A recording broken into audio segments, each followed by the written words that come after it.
Now we're going to look at double angle, half angle, and reduction formulas, section 9.3, part 2, on verifying identities.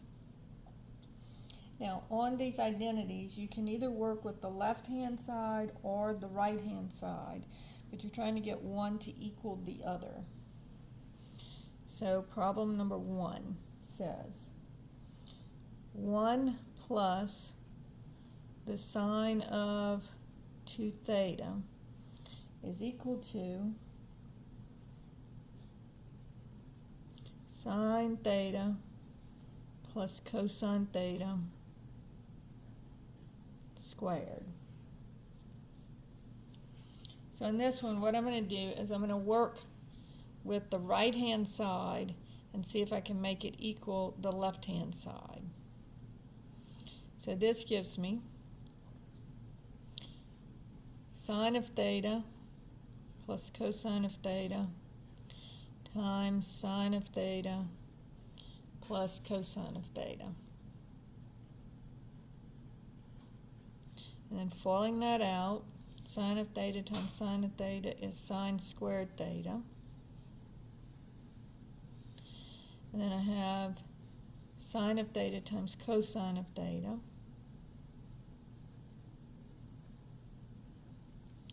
And then I have cosine theta times sine of theta. Now I'm going to write that, remember, orders of multiplication, it doesn't matter which one you put first. So I'm going to go ahead and write it as sine of theta cosine of theta. And then cosine of theta times cosine of theta is cosine squared of theta. Now notice that these two terms are alike. So now we have sine of theta cosine theta plus sine of theta cosine theta. So that's going to give us 2 sine theta cosine theta.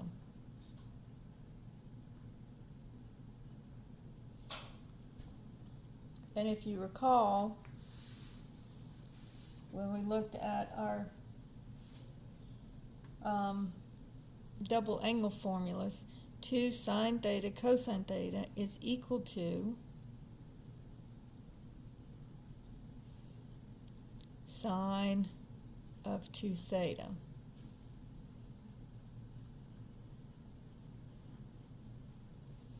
And then notice that sine squared of theta plus cosine squared of theta is equal to 1.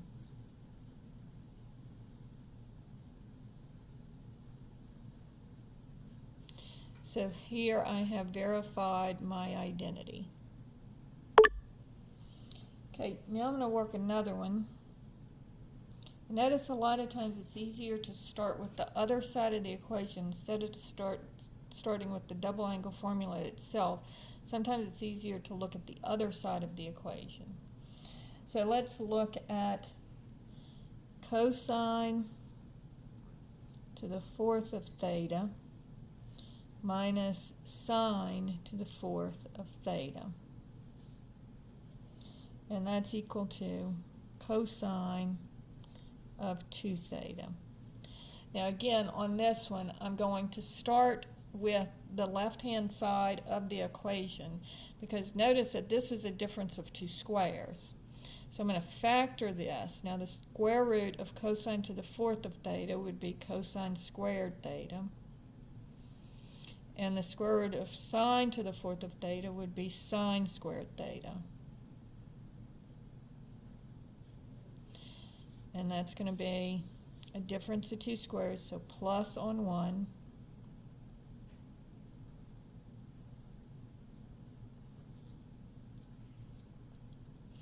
And I get this. So notice that cosine squared of theta plus sine squared of theta is equal to 1. And then cosine squared of theta minus sine squared of theta, well, this is equal to cosine of 2 theta.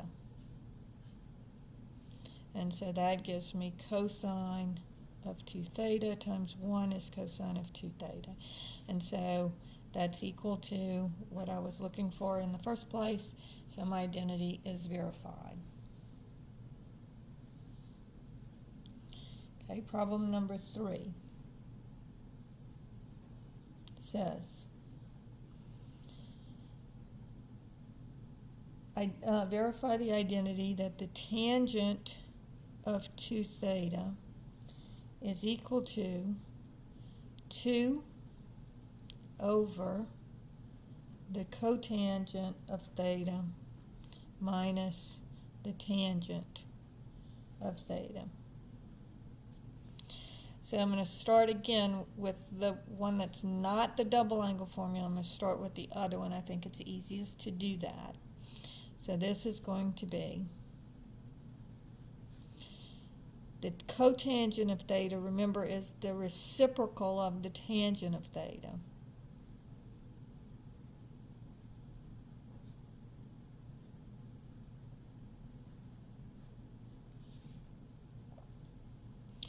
And so now I've got 2 fractions in the denominator, and the denominators of those fractions, the common denominator is tangent theta. So this is over 1, so I'm going to multiply this by tangent of theta. So that gives me 2 over, and then this would be 1. Now notice my denominators are the same, so I can write it all over my common denominator. And this is 1 minus tangent theta times tangent theta is tangent squared of theta. Now this is 2 over 1, so I've got a complex fraction, so I'm going to keep change flip here.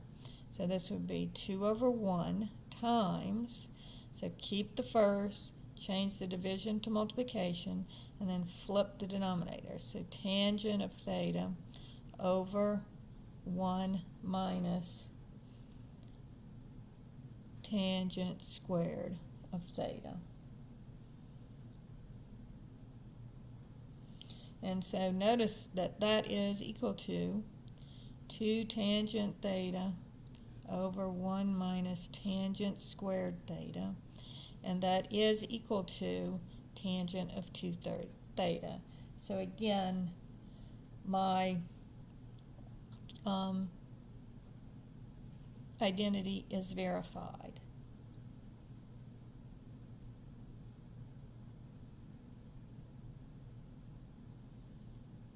Okay, so now let's look at this same problem, and let's just show, so I'll call this A and I'll call this B. Now notice I can, if I want to, I can work with the other side of my problem. I do think that this way that I did it in part A is the easier way to do it, but you can do it the other way.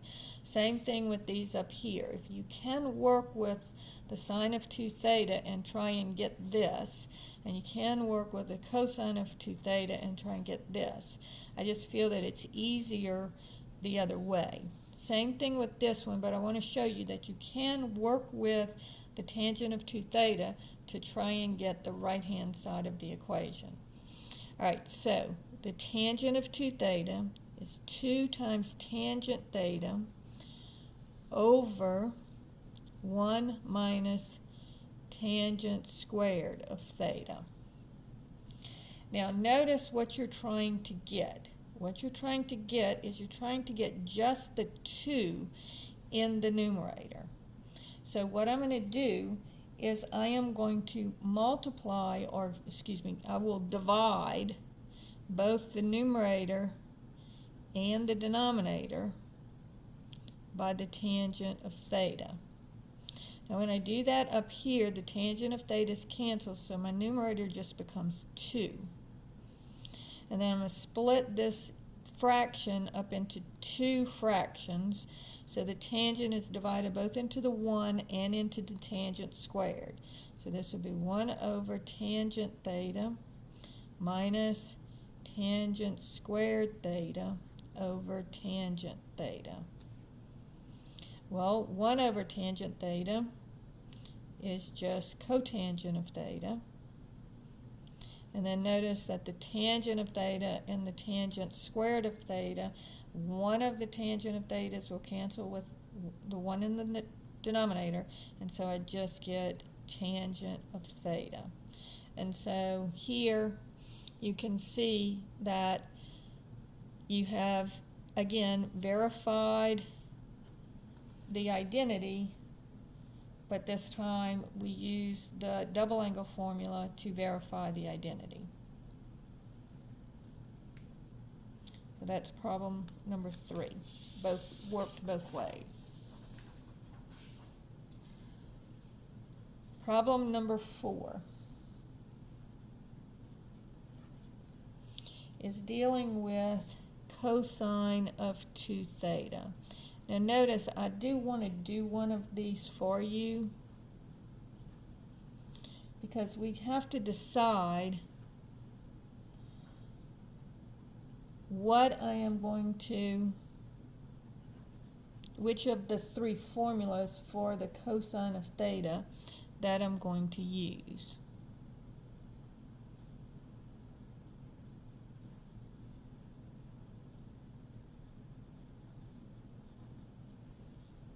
So here's the problem. So again, I'm going to work this one both ways. So I'm going to work first on the right-hand side.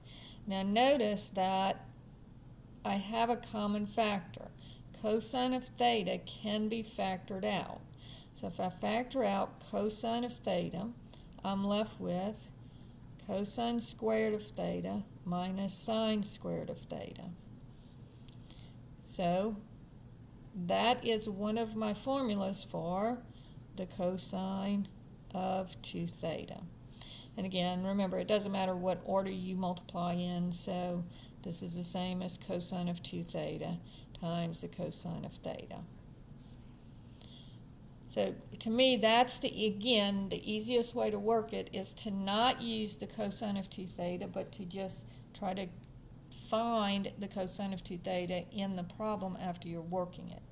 But let's go ahead and work this the other way. So if I have cosine of 2 theta times the cosine of theta, and I want to make it equal to cosine cubed theta minus sine squared of theta cosine of theta. So here I have to choose. I have 3 different options for the cosine of 2 theta. I have either, so the cosine of 2 theta is equal to cosine squared theta minus sine squared theta, or it's equal to 1 minus 2 sine squared theta, or it's equal to 2 cosine squared theta minus 1. Now, if I look at what I'm trying to get to, notice that I do have a sine squared theta in the problem. And so I could either choose the first one or the second one. So now let's look at this part of the problem. Notice that there's no 2 involved here. And not only that, but this one has cosine cubed theta. So that kind of tells me, hey, I want to use the first equation or my first option for the cosine of 2 theta. So this would be cosine squared theta minus sine squared theta. So I'm just substituting for cosine of 2 theta, what it's equal to, and then I'm going to multiply it times the cosine of theta. Now if I distribute, notice that gives me cosine squared theta times cosine of theta gives me cosine cubed theta. And then this would give me sine squared theta times cosine of theta. And so that is equal to what we were trying to get to, and so it is verified in the other direction. So you can work it either way that you would like to work it. So this is the end of part 2, and the next part we will be looking at using the formulas as reduction formulas.